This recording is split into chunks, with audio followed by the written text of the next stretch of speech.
हरिओम. 700 पानाचं पुस्तक स्वामीजी फक्त एका तासात वाचायचे.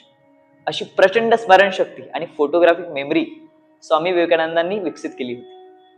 जर आपल्या मुलांमध्ये एकाग्रता वाढवायची असेल, स्मरणशक्ती वाढवायची असेल, तर नक्की काय करावं लागेल? सुरुवात कुठून करायची? तर त्यासाठी एखादं पुस्तक वाचावं लागेल? नाही. एखादं पान?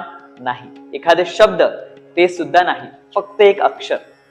महर्षी पतंजली सांगतात, तस्य वाचक प्रणव.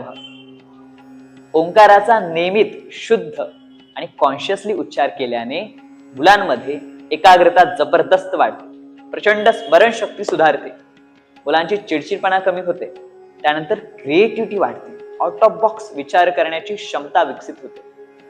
आणि फक्त संस्कृती नाही किंवा परंपरा नाही, यामागे सायन्स सुद्धा आहे. आज सायन्स सुद्धा मान्य करतंय की जेव्हा आपण ओमचा उच्चार करतो तेव्हा ब्रेन मध्ये अल्फा वेव्स ऍक्टिव्हेट होतात आणि हे शांततेसाठी, एकाग्रतेसाठी जबाबदार असतात.